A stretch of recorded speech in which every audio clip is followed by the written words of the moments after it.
Esto es El Futuro de Todo. El futuro de todo. Con Efrén Flores.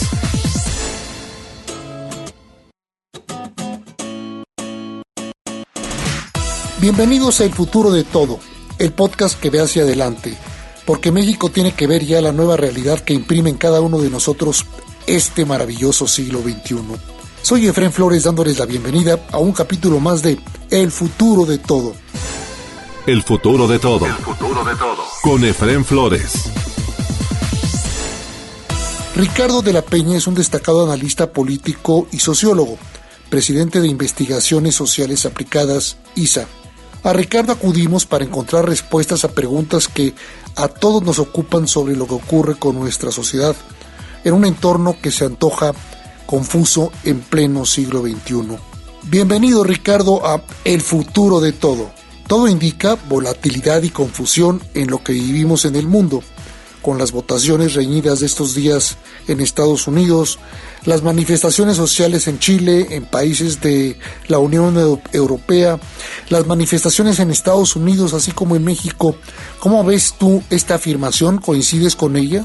¿Ves que para nuestro país se conforma respecto a lo que vivimos en años anteriores una nueva cara de nación en el México actual, de este lapso 2020 a 2025?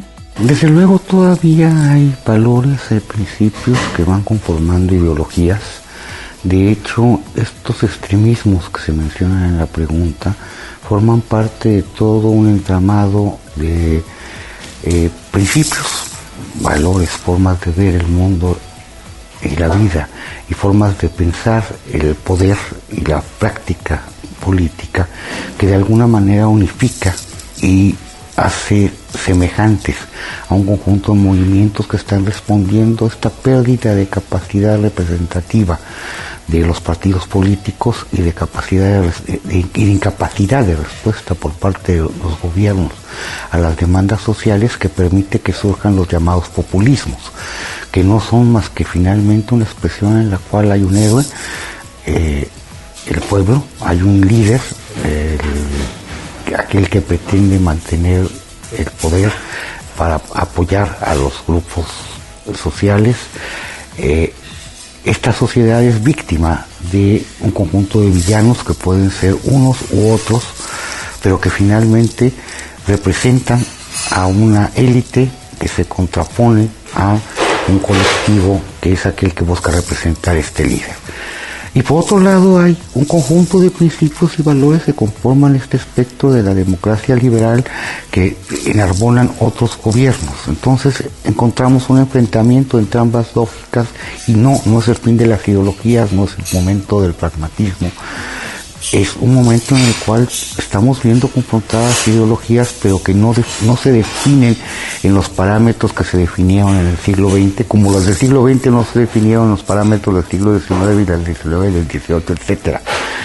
Esto es, van cambiando las formas en que se dan estas definiciones de coordenadas políticas y de alguna manera estamos enfrentando esta nueva realidad y estamos apenas aprendiendo a entenderla. Claro, se repiten los ciclos históricos, pero con peculiaridades propias de cada presente, con esa novedad persistente, que sí nos identifica con los cambios de cada momento, de aquel del siglo XVIII con el del XIX, con los del XX y ahora los de nuestro tiempo presente. Peculiaridades diferentes. Por eso estamos confundidos, y parte de esa confusión produce miedo.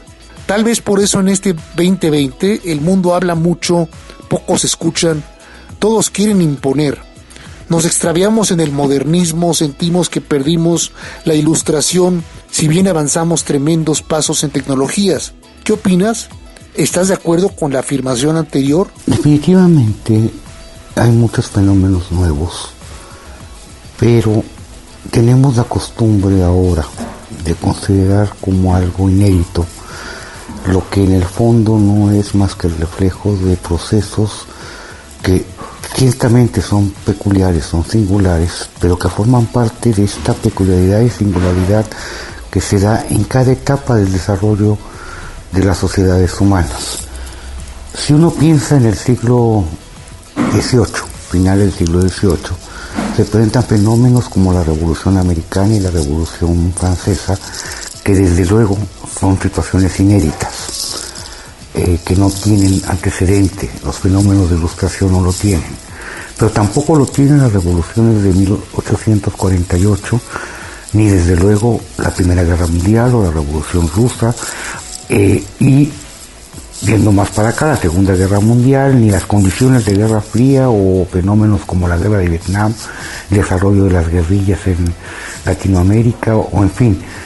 Si uno piensa más recientemente, no hay un paralelismo histórico con lo que son las revoluciones árabes, ni tampoco con los movimientos sociales que se han dado en estos días.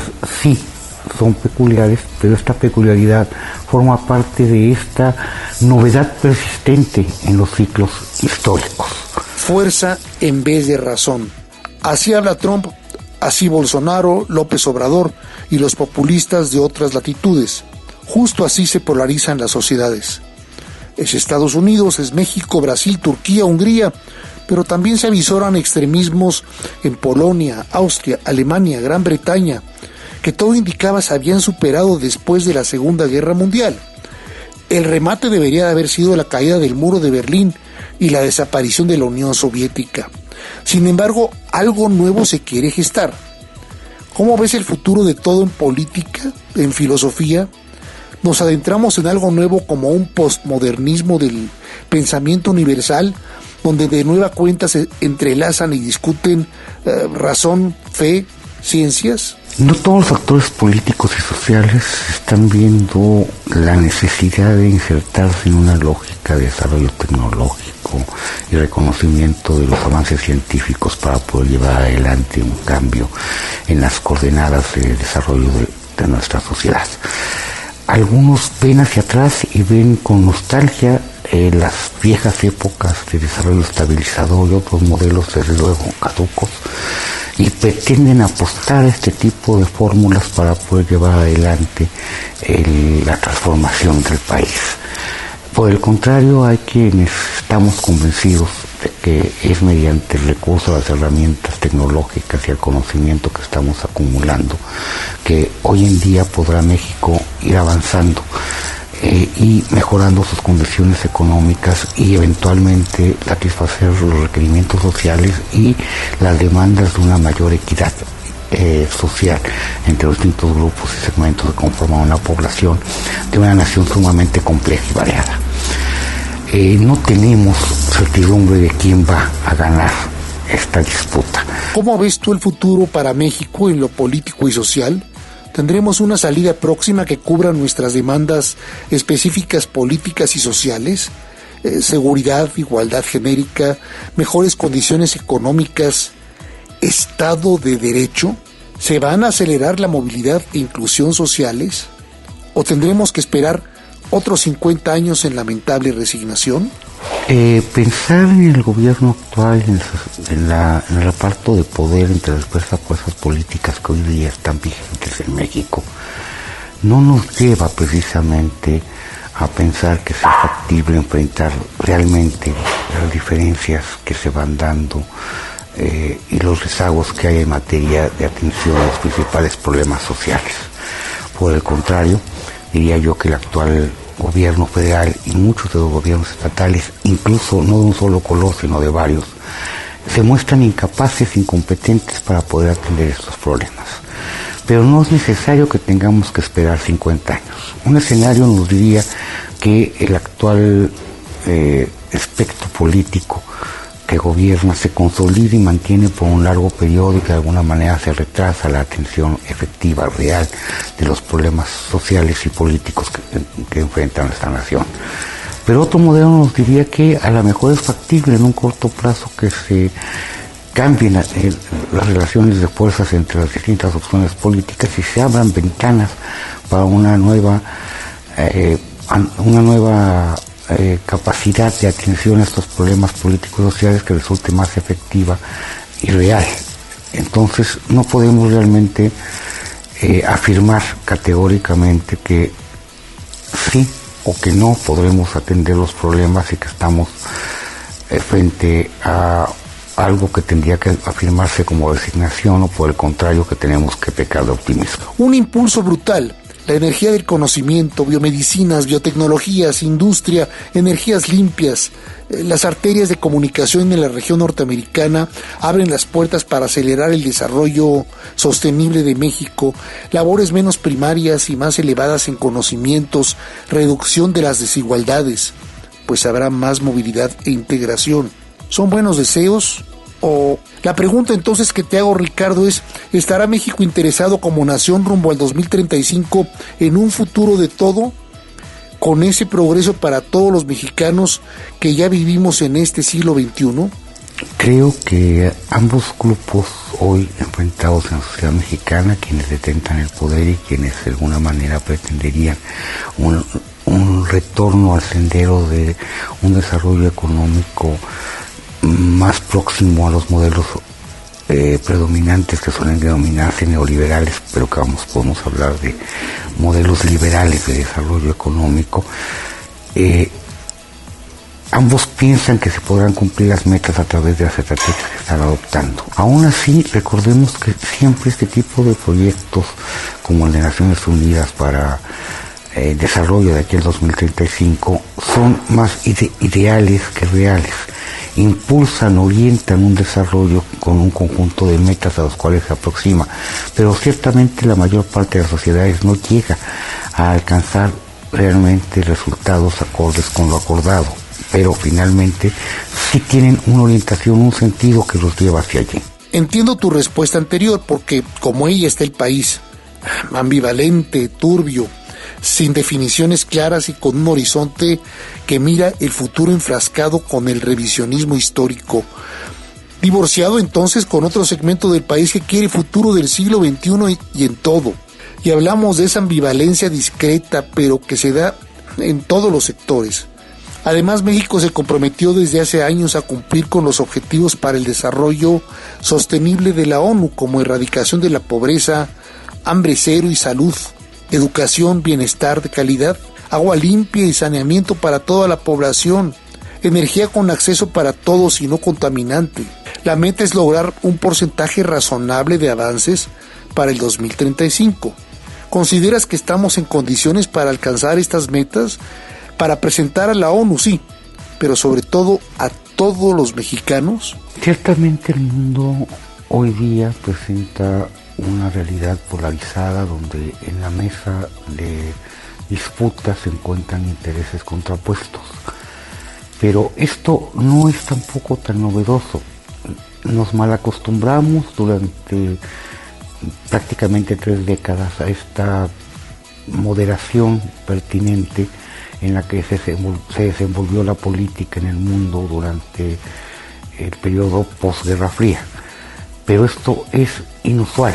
Si uno piensa en la polarización que había entre comunismo y socialismo, las revueltas sociales que se dieron en muchísimos países del mundo durante el periodo de la Guerra Fría, e incluso por procesos conflictivos como fue la lucha por los derechos civiles en Estados Unidos, o yendo cada vez hacia atrás, uno va encontrando que los fenómenos de polarización y de enfrentamiento en las sociedades es algo común, es moneda de curso regular, que solamente se pierde en ciertos momentos, como puede ser el periodo inmediatamente posterior al término de la Guerra Fría, en la que se pensó que había una modernidad capitalista y democrática que unificaba al mundo. Esto no era tan cierto, pero era la forma en que se veía la realidad en esos momentos.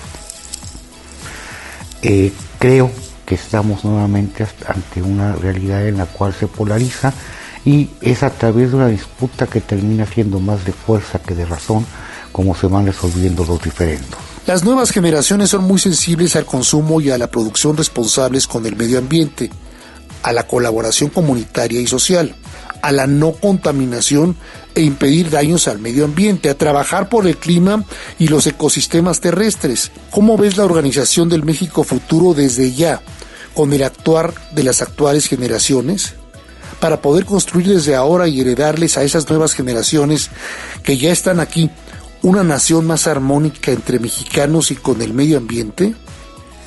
Esto debe superar en principio este estereotipo de los millennials y centennials.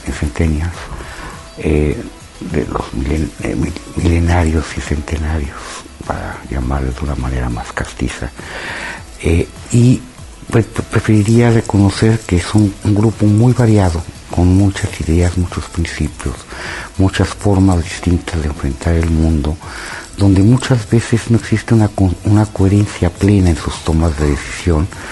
Sí, a lo mejor están muy preocupados por el medio ambiente y cambian prácticas determinadas que afectan consumos definidos que supuestamente alteran las condiciones del medio ambiente de manera inmediata, y sin embargo, al adoptar otros patrones generan otra serie de problemas y desgastes que tal vez tengan que ver con lo ambiental o tal vez con otras cuestiones, pero que finalmente no son necesariamente las soluciones más eficientes, porque disponemos de muchos estereotipos y prejuicios sobre qué es lo que tiene que hacerse para responder a los reclamos que son más caros para estas nuevas generaciones.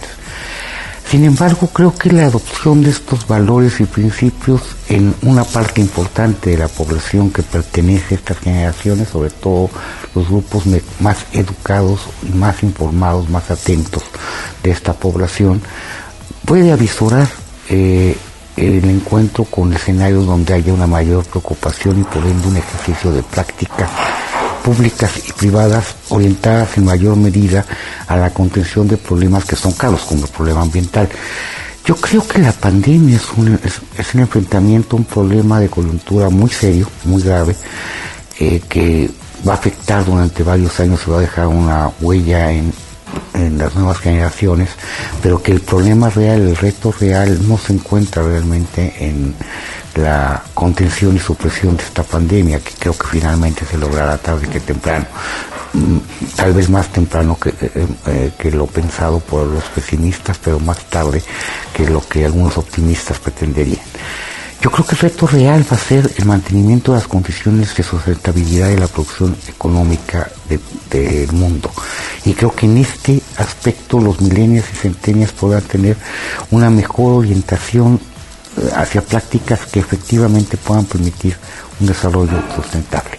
Pero repito, esto es una posibilidad que de luego no es una realidad consumada, y ojalá avancemos hacia allí, creo que por un futuro mejor. En efecto, los millennials, centennials siguen siendo tan humanos como cualquiera de nosotros, pero en términos culturales de vida sí tienen, digamos, un chip muy distinto al nuestro.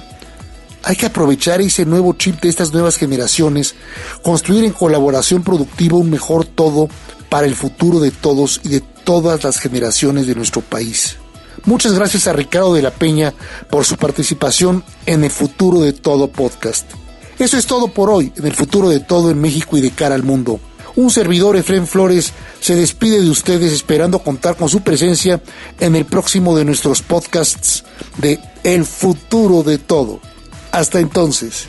El futuro de todo. El futuro de todo, con Efrén Flores.